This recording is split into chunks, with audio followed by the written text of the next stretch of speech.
rozmanitost pro krásné a odolné zahrady. Znova vám tohle video vysílám z ovocné školky Domov Stromov. Se mnou je tu Ludovaš a ahojte. Máme tu oskeruše, lísky. Já to nechám na něm. On vám popíše, co všechno na té zahradě můžete mít, že nejsou jenom jádroviny a peckoviny. Aby sme mali záhradu odolnú, húževnatú a aby sme sa dočkali ovocia každý rok, je dôležité vsadiť na rôzne druhy.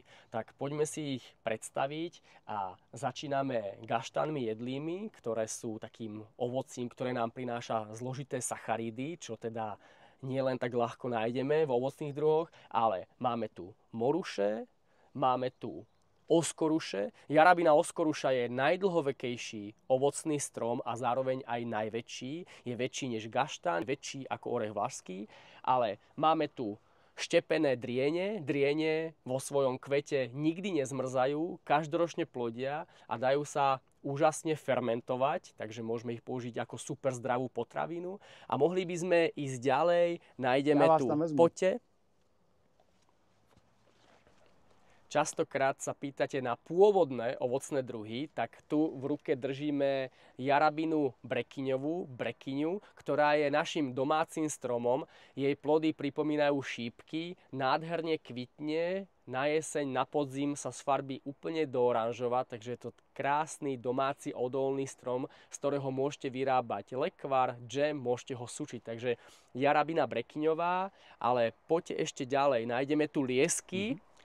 Liesky nemusia byť len kry, ktoré začínajú od zeme, ale môžu to byť stromy, vysokokmene, keď sú štepené na lieske tureckej, ktorá má takýto úžasný, upokojujúci kmeň, pretože borka alebo kvora, inak povedané liesky tureckej, je korkovitá a stačí sa jej len dotknúť a človek cíti balzám na duši, ako je príjemná, ako je upokojujúca. Takže veľkoplodé lieskové oriešky môžete pestovať aj ako polokmene, vysokokmene, keď sú zaštepené na lieske tureckej. Nezabúdajte vždy pestovať dve odrody, je to veľmi dôležité pre vzájomné opelenie. Ale poďte sa pozrieť na ďalšie druhy, ktoré mnohí už sme zabudli, že na záhradách môžeme pestovať.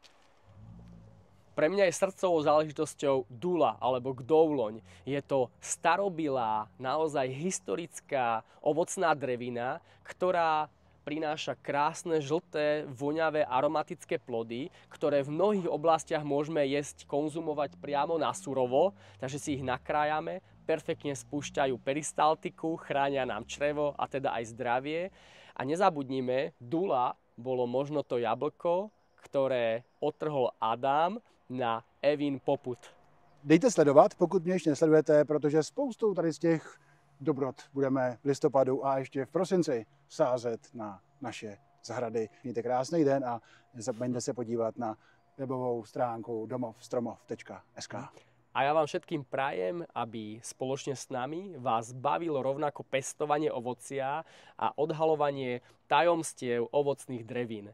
Takže držím nám palce a hor sa do záhrad, pretože záhradník, sadár nepozná zlé počasie, iba zlé oblečenie. Nezapomeňte, pěstujeme bez chemie. Bez chemie. Hezký den a nashledanou.